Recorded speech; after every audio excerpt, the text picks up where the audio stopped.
Prioritizing the optimization of our circadian rhythms is a natural way that we stay feeling the best that we can. Having our internal clocks properly aligned is a widely neglected aspect of our body's abilities to function optimally.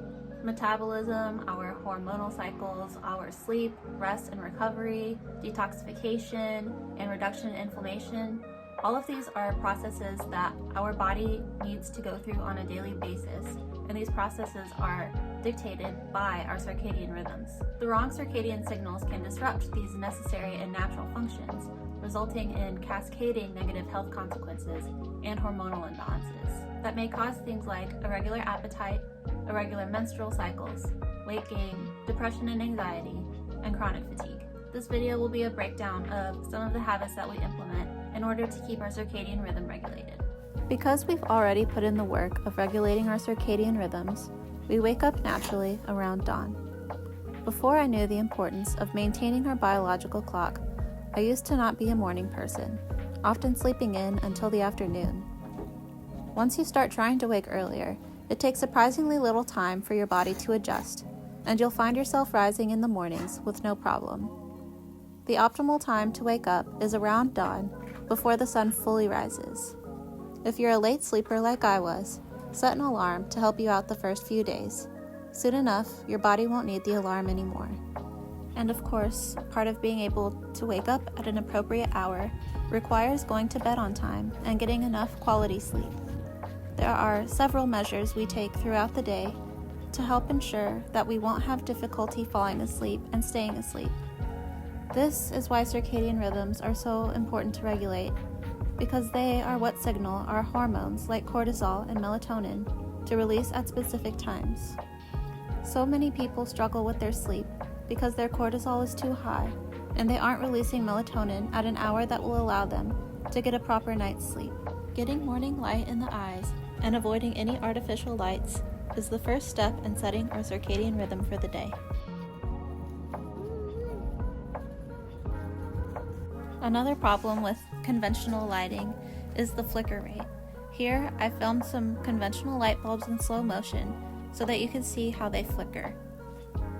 While these high rates of flicker may not be perceived by the naked eye, they are perceived by our skin and our bodies, raising our levels of stress. Another solution for avoiding this problem is purchasing special light bulbs. Here I have some amber light bulbs, and you can see that they don't flicker. Another important aspect of circadian rhythms is meal timing. Delaying or skipping breakfast is a common practice that contributes to increased cortisol and stress levels, ultimately affecting our body's ability to regulate its energy levels and be able to fall asleep at night. I often hear people identify themselves as simply not being breakfast people and preferring to wait to have their first meal until the afternoon. The reality is, this is indicative of elevated stress hormones. Breakfast skipping is a vicious cycle that increases stress and therefore dampens our morning appetite, making breakfast difficult and undesirable to eat.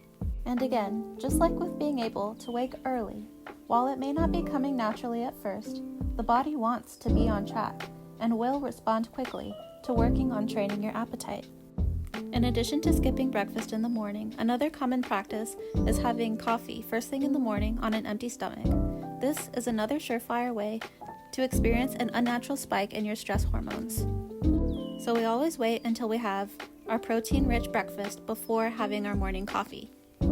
Personally, I no longer tolerate caffeine, and so I drink decaf. But I still follow the rule of waiting to have breakfast first because there are still small levels of caffeine even in decaf, and our bodies are conditioned to associate our morning coffee with an increase in cortisol and energy levels. As you can see, I also include a lot of saturated fat in my morning beverage.